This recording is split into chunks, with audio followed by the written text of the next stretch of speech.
How to go to Universal Studios in 4 easy steps. Step 1. Drive to the airport. Step 2. Find your plane. Step 3.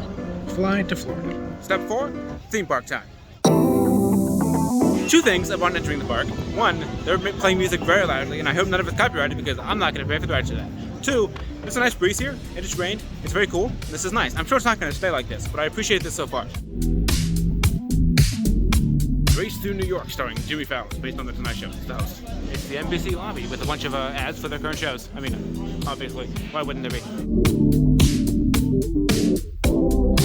And of course, directly into the NBC gift store, because why not? That was such a weird ride. I mean, it's a Tonight Show ride, but you go to the moon and underwater, and next up we're gonna get a snack from the Today Cafe, so small snack food.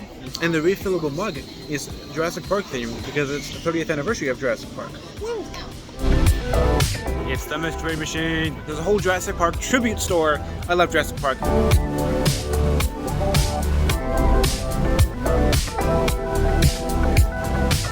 That tribute store was cooler than some attractions. Yeah, the thing I said about it not being too warm and how I knew it was going to be warm later. Yeah, it's warm later. Ah yes, E.T. Adventure, the ride that Steven Spielberg says Universal's not allowed to close, otherwise he's going to get mad at them and stop working with them forever. I'm kidding, kind of. I'm really glad they haven't removed this ride, with it being this old. You think they might have, but they haven't even updated it, which is very nice. It's very simple, it's very charming, and the sets are so beautiful. They have the train and DeLorean from Back to the Future. I love Back to the Future, and I'm still mad they replaced the Back to the Future ride with the Simpsons ride, and ironically enough, the Back to the Future vehicles are placed right next to Springfield, the Simpsons themed area, but it's fine. Men in Black Alien Attack is very fun, but spends a lot more than I thought it did. Also, there was an alien with like a fake head sculpt, and the head was Steven Spielberg's, which I thought was interesting. I've seen the actual building that was based on. I've seen that actual building. I haven't seen that. I've seen an actual underground station. This is pretty similar to actual London. Our quick train ride later, and I'm in Islands of Adventure, where they're playing even louder, copyrighted music. And after another train ride, I'm back where I started. I don't really know why I did that. I just noticed that this whole Harry Potter area used to have a Jaws attraction, so the sign up there says Amity Island, which is where Jaws was set.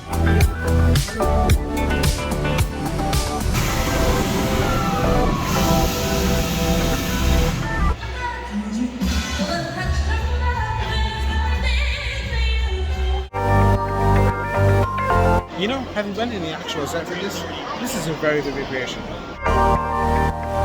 Obviously, I had to get some butterbeer. It's good, but let's see how it is. Yeah, that's very good.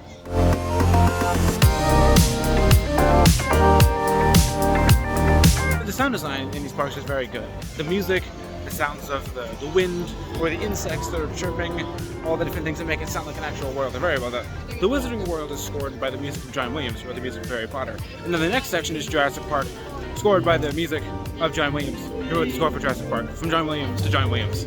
I'm not complaining. It's the Dino Store. That's funny. Now it's time for Jurassic Park World? The Jurassic River Adventure Water thing. That was wetter than I expected. I'm a little wet. It's fine. Oh, and also the ride is pretty cool. I've ridden the version in Hollywood, and that's really themed to Jurassic World. I much prefer this one. The one in Hollywood isn't bad, but this one, I feel, is much better. That is a very cool marquee for a ride that I will never ride. It's several hours later. I ate some mediocre food at Captain America's Diner. I'm still wet from the Jurassic Park River Adventure Park thing. But now we're going on the amazing adventures of Spider-Man.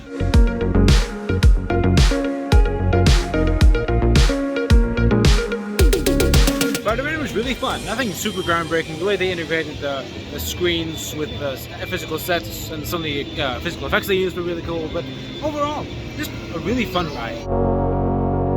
It's darker now, but Harry Potter and the Forbidden Journey is really, really cool. Very disorienting. They move around a lot. They have patented technology to do that. But the use of screens and physical sets, a little too screen heavy for my taste, but that's kind of the only way they can do this ride. Very, very well done. Very amazing piece of theme park technology. Also very entertaining. Recommend. Alright, last ride of the day is Hagrid's Magical Creatures Motorbike, something? I don't know the names of any of these attractions. They say it's going to be 2-hour wait. Guess we'll find out. how long it'll be. That was the most insane roller coaster I've ever experienced. I don't want to spoil it because but it's a lot. It goes all the things the roller coaster could do, it does. It's amazing.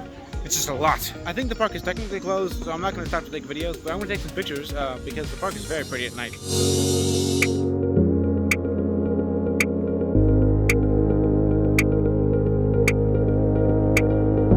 Alright, Universal day 2 of 2. I've already done like most of what I want to do here.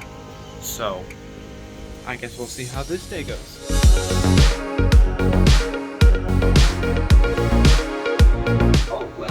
Maybe that's because they're jealous of us.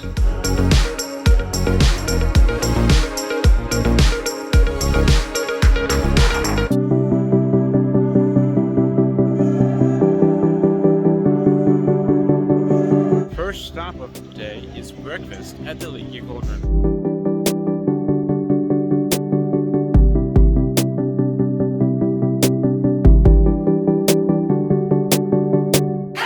Try the pumpkin juice. That's very good. This might be the best meal I've had at Universal. This is very good. Well, I'm walking the Islands of Adventure. I see this really cool like impromptu construction worker percussion show. I kind of like the janitors in that guy. This looks cool.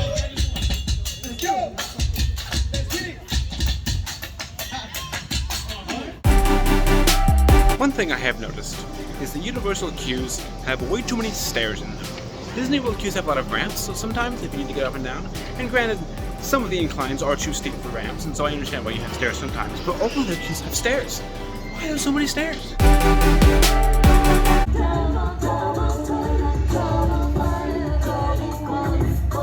The Hogwarts Frog Choir show was really cool.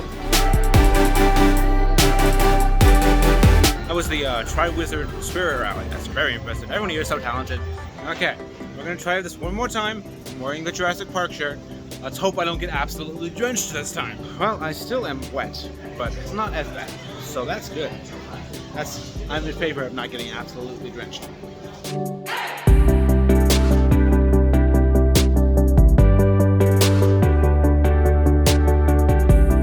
That was the Tales of Beetle the Bard. I'm a huge puppetry nerd, and that was a lot of puppetry and marionettes and even just cool automation stuff.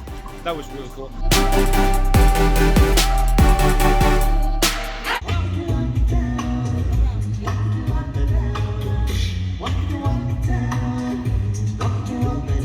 I'm about to eat lunch at Toothsome's Chocolate Emporium, which is a chocolate-themed restaurant.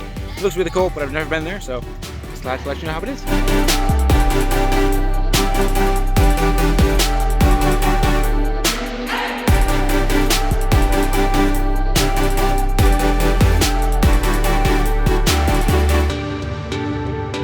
Here at Toothsome's, their first appetizer is the warm chocolate almond bread, which is a lot of words. Alright, here we go. Chocolate bread? That's so weird. It's good, but it's weird. I really like the soundtrack they play here. They can't play it for you because I'm sure it's copyrighted because Universal. But it's like jazzy, it's also like industrial because this is technically a chocolate factory. It's very cool. I didn't get footage of it, but Penelope, one of the people behind this place. Guess what? I'm gonna catch you up real quickly. Well, I was interrupted, and apparently according to them, I am a pirate stranded on a ship. Anyway, the founders of this establishment came and said hello, and they were a joy to interact with. They were very funny. Probably the highlight of the entire trip. Oh, Marc, nice to see you. Goodbye, Marc. Goodbye. That might have been like the highlight of the entire trip. Abstractly, I don't think I enjoyed it as much, but I think that was the most happy I've been while I've been here. This is really cool. I can't play it for you for obvious reasons, but the entrance plaza was just playing the main theme from Back to the Future, which is my favorite movie ever, and I'm so happy. I'm on my way to see the Bourne Stunt-tacular. Haven't seen it yet. I saw the Terminator show that used to be here. That was good, so I'm excited to see if this is going to be as good.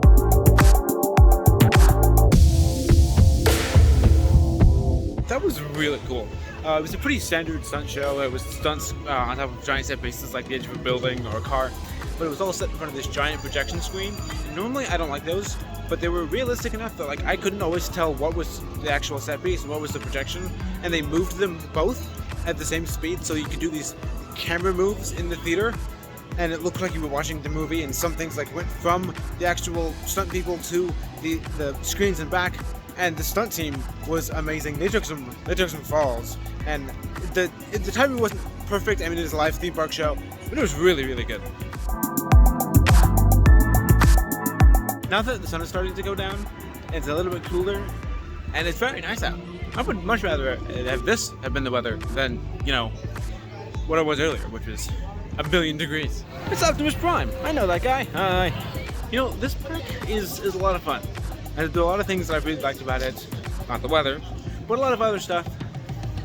I don't know, it just feels like, despite the fact that I'm having a lot of fun, there's something that's missing. So I think I have to go check out some of the competition and see if they're any good.